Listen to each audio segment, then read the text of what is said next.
Good morning dear aspirants, welcome back to our YouTube channel study do max. आज है 3 अक्टूबर और आज हम आपके लिए डेली करंट अफेयर सीरीज़ का पार्ट 19 लेकर आए हैं, जिसमें आज के टॉप करंट अफेयर को इंक्लूड किया गया है जो आपके एग्ज़ाम प्रिपरेशन को आसान बनाने में हेल्पफुल होंगे। तो वीडियो को बिना स्किप किए हुए अंत तक देखें। प्रश्नों की शुरुआत से पहले मैं आपको एक सजेशन दूंगा कि करंट अफेयर एक ऐसी चीज़ है जिसको आप जितनी जल्दी याद करोगे उतनी जल्दी भूल जाते हो।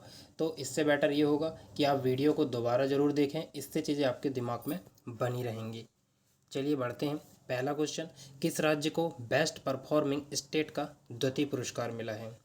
तो इसका जो राइट आंसर होगा ऑप्शन ए, छत्तीसगढ़। अभी हाल ही में छत्तीसगढ़ को स्वच्छ अमृत महोत्सव कार्यक्रम में बेस्ट परफॉर्मिंग स्टेट की श्रेणी में द्वितीय पुरस्कार मिला है। अब इन पुरस्कारों का वितरण कहाँ किया गया है? तो नई दिल्ली के तालकटोरा स्टेडियम में राष्ट्रपति द्रौपदी मुर्मू के द्वारा ये पुरस्कार प्रदान किए गए हैं, जिसमें बेस्ट परफॉर्मिंग स्टेट की कैटेगरी में पहला पुरस्कार मध्य प्रदेश को और दूसरा पुरस्कार छत्तीसगढ़ को दिया गया है। चलिए नेक्स्ट क्वेश्चन, उत्तर प्रदेश में किस जिले में अभी हाल ही में पहली एस्ट्रोनॉमी लैब यानी कि खगोलीय प्रयोगशाला का शुभारंभ किया गया? तो इसका जो राइट आंसर होगा ऑप्शन बी, झांसी।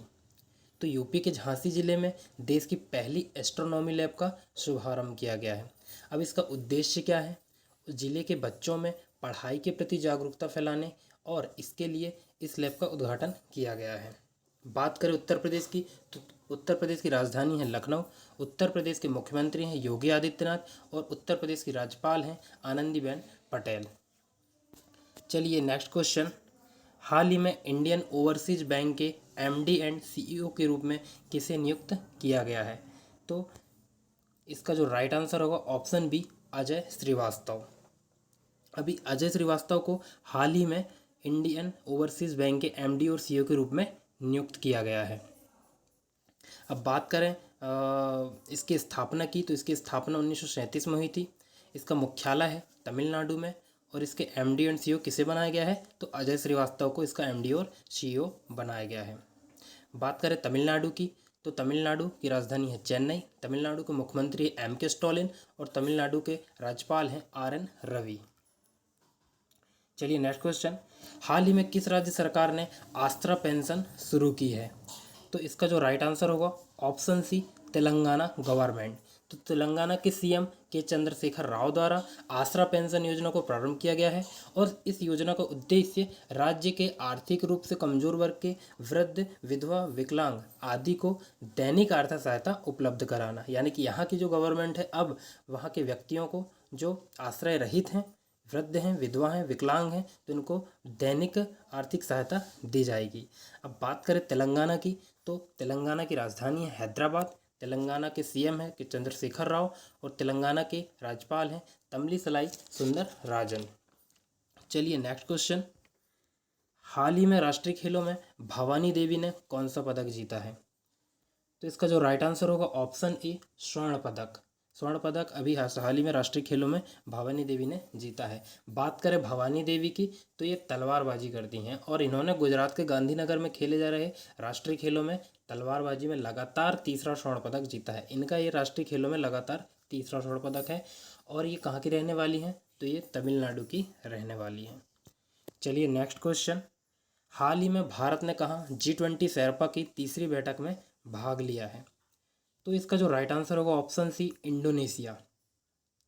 तो भारत ने इंडोनेशिया में आयोजित G20 शेरपा की तीसरी बैठक में हिस्सा लिया और इसमें भारतीय प्रतिनिधि मंडल का नेतृत्व किसने किया? तो अमिताभ कांत ने इसका नेतृत्व किया भारत की ओर से। तो अब अमिताभ कांत कौन है? अमिताभ कांत नीति आयोग के दूसरे सीईओ यानी कि चीफ एग्जीक्यूटिव ऑफिसर थे, लेकिन अभी वर्तमान में नीति आयोग के सीईओ कौन है? तो वर्तमान में नीति आयोग के जो सीईओ हैं वो हैं श्री परमेश्वरन अय्यर हैं। कौन है? श्री परमेश्वरन अय्यर। अब बात करें इंडोनेशिया की, चूँकि यह G20 शेरपा की बैठक इंडोनेशिया में हुई थी, तो इंडोनेशिया की राजधानी है जकार्ता और इंडोनेशिया के प्रेसिडेंट हैं जोको विडोडो। चलिए नेक्स्ट क्वेश्चन, हाल ही में किस राज्य के राज्यपाल ने धर्मांतरण विरोधी विधेयक को मंजूरी दी है? तो इसका जो राइट आंसर होगा ऑप्शन बी, कर्नाटक।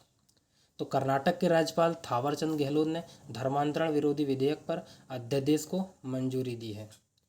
बात करें कर्नाटक की, तो कर्नाटक की राजधानी है बेंगलोर और कर्नाटक के मुख्यमंत्री है बासवराज बोम्मई और कर्नाटक के राज्यपाल हैं थावरचंद गहलोत।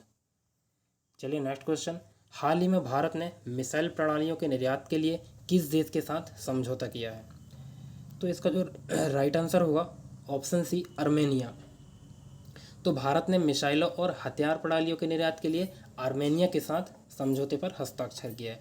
मैं आपको बता दूं कि आर्मेनिया का अपने पड़ोसी देश अजरबैजान के साथ अभी सीमा विवाद चल रहा है और इसी के बीच में भारत से मिसाइलों का निर्यात कर रहा है वो। बात करें आर्मेनिया की, तो आर्मेनिया की राजधानी है यारवान और यहाँ के प्रधानमंत्री कौन है? निकोल पाशिनियान है। पीएम कौन है? Nicol Pashinyan. चलिए नेक्स्ट क्वेश्चन, स्वच्छ सर्वेक्षण रिपोर्ट 2022 में कौन सा शहर शीर्ष पर रहा है? तो इसका जो राइट आंसर होगा ऑप्शन डी, इंदौर। इंदौर अभी हाल ही में स्वच्छ सर्वेक्षण रिपोर्ट आई, इसमें इंदौर जो है टॉप पर रहा है। देश का सबसे स्वच्छ शहर इंदौर रहा है। इसने यह उपलब्धि लगातार 6वीं बार हासिल की है। यह एमपी फैक्ट है कि लगातार 6वीं बार यह शीर्ष पर रहा है इंदौर सबसे स्वच्छ शहर की कैटेगरी में। दूसरा सबसे स्वच्छ शहर कौन बना है? तो दूसरा सबसे स्वच्छ शहर है सूरत। सूरत दूसरा सबसे स्वच्छ शहर है। और तीसरे नंबर पर लखनऊ है। लखनऊ की चूँकि रैंकिंग गिर गई है, पिछले साल ये 12वें पायदान पर था और अभी ये 17वें पायदान पर आ गया है। चलिए नेक्स्ट क्वेश्चन, हाल ही में होलोग्राफिक तकनीक के लिए एयरटेल ने किसके साथ साझेदारी की है? तो अभी हाल ही में होलोग्राफिक तकनीक के लिए एयरटेल ने नोकिया के साथ साझेदारी की है। इसका ऑप्शन सी राइट आंसर होगा।